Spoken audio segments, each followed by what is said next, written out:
Prepare-se para encontrar com seu Deus.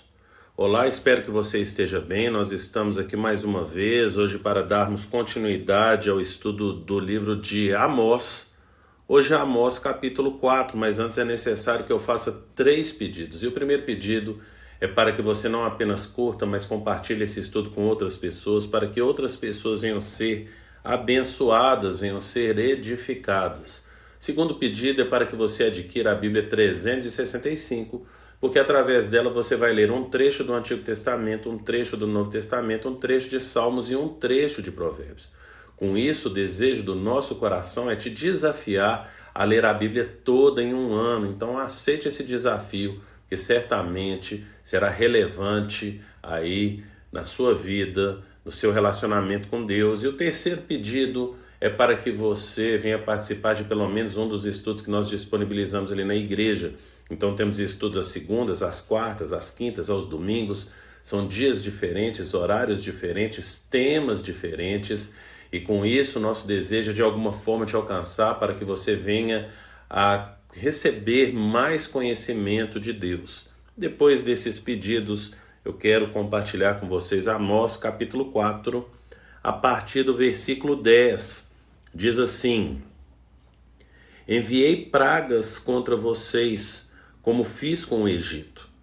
Matei os seus jovens à espada, deixei que capturassem os seus cavalos, enchi os seus narizes com o mau cheiro dos mortos e em seus acampamentos, e mesmo assim vocês não se voltaram para mim, declara o Senhor.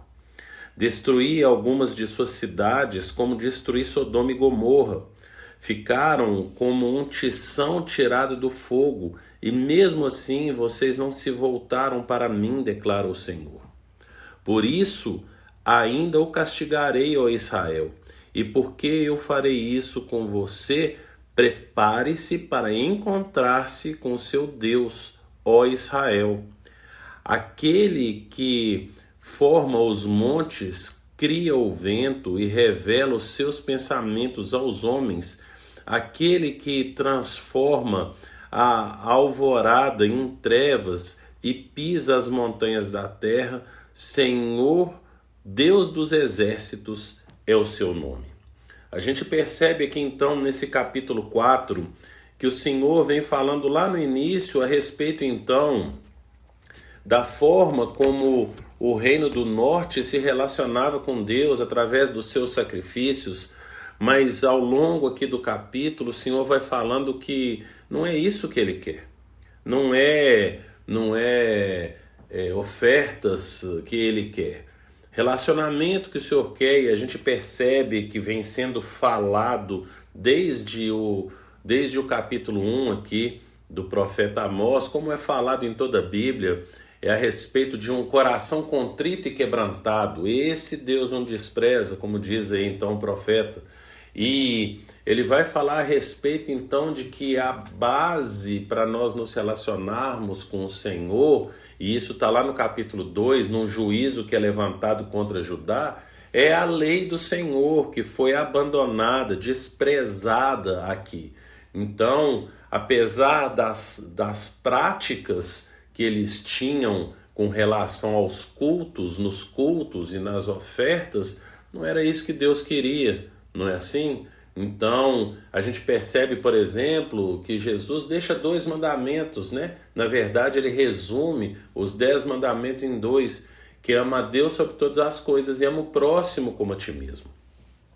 Mas a gente percebe aqui, então, entrando agora aqui no nosso texto, né, no que a gente separou aqui hoje, que é o versículo 10 e 11, o 12 e o 13, mas no 10 e no 11, ele vai falar, vai levar o povo então para olhar para a história deles, das coisas que aconteceram. Então, quais coisas aconteceram que a gente percebe aqui? Como que Deus tratou o Egito, e aí aqui está mais ou menos 750 anos antes dessa palavra, essa forma como Deus tratou o Egito, há mais ou menos 750 anos. E anterior ainda, né, aí a gente vê aí então o tratamento com Sodoma e Gomorra, que são contemporâneos então de Abraão.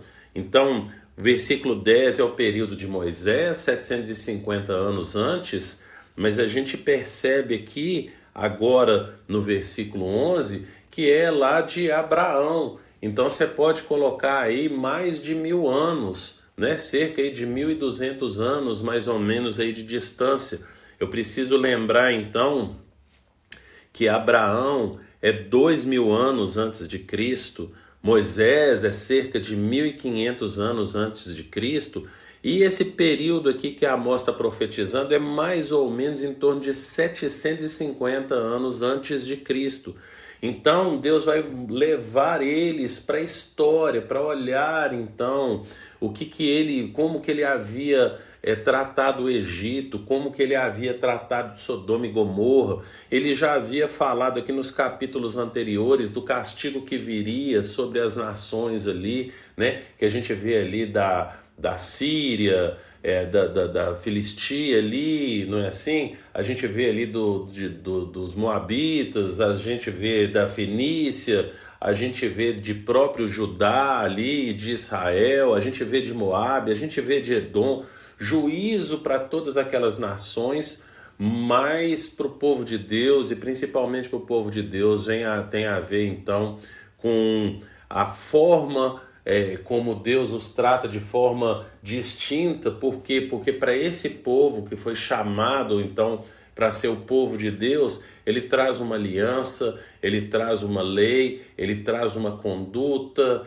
e que o povo então não se volta para o Senhor através das suas leis. Então ele vai se voltar então agora lembrando esse povo da história, de como que Deus tratou as nações inimigas desse povo. Então, povo de Israel, né? As palavras do Senhor seriam mais ou menos essas: povo de Israel, olhe como eu tratei os seus inimigos por sua causa, e porque vocês não andaram segundo a minha vontade, é da mesma forma que eu vou tratar vocês. Então a gente percebe Paulo, o apóstolo Paulo, fala então ali em Romanos capítulo 15, no versículo 4, que tudo que foi escrito para nos ensinar e produzir em nós também esperança. A gente tem que ter esse olhar então para a gente não cometer os mesmos erros, mas caso venhamos cometer os mesmos erros, olharmos também para o mesmo Deus que restaurou então esse povo, um olhar então de esperança, olhar de esperança. Mas a gente precisa olhar também, como diz ali, eu já citei aqui, até mesmo aqui no estudo de Amós, mas em outros estudos também, eu citei aqui Edmund Burke, um político e filósofo irlandês que viveu no século XVIII, que ele fala que o povo que não conhece sua história está fadado a repeti-la. E Paulo vai falar que o que foi escrito para nos ensinar. Então, é necessário a gente conhecer muito bem a nossa história. A nossa história desde lá de Abraão, desde a origem, desde Gênesis, não é assim? A forma como o Senhor lida com o homem. Desde Gênesis, o Senhor sempre dá oportunidade para o homem para confessar o seu pecado e abandonar o seu pecado. Ele deu essa oportunidade para Adão e Eva, quando ele pergunta: o que você fez para o homem, o que você fez para a mulher? A oportunidade de reconhecer o erro, de confessar o erro, não é assim? E com isso eu não estou falando que o homem não seria punido, não é isso que eu estou falando, mas é essa oportunidade de restaurar o relacionamento com Deus. Então, a gente sempre tem essa oportunidade.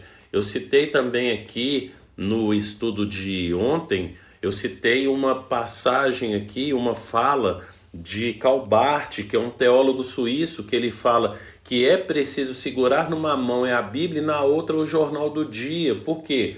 Porque através do Jornal do Dia eu vou vendo as coisas que Deus permite que aconteçam para eu poder ver se há pecado e reconhecer o pecado, confessar o pecado e abandonar o pecado.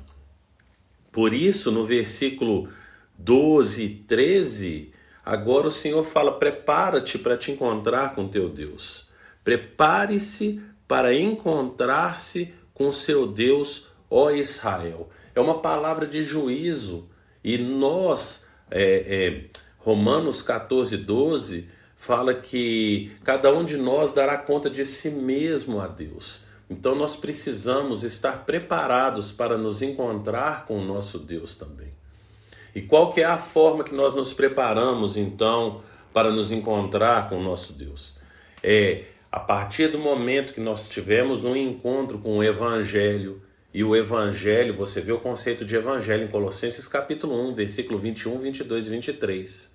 Então nós éramos inimigos de Deus por causa da forma como a gente pensava e agia, mas por causa do sacrifício físico de Jesus na cruz do Calvário, ele, Jesus, nos apresenta diante do Pai santos, inculpáveis e livres de qualquer acusação, desde que permaneçamos firmes na fé e na esperança. Então, porque eu creio da forma que eu creio, é que eu penso da forma que eu penso e eu ajo da forma que eu ajo. Paulo, lá em Romanos 12, fala para deixarmos ser transformados pela renovação da nossa mente. Nós precisamos ter a nossa mente transformada, mudados, nossos valores mudados, transformados. Como diz João, lá na primeira epístola de João, capítulo 2, versículo 15, 16 e 17, nós não podemos amar o mundo e as coisas que no mundo há. Então, nós somos diferentes.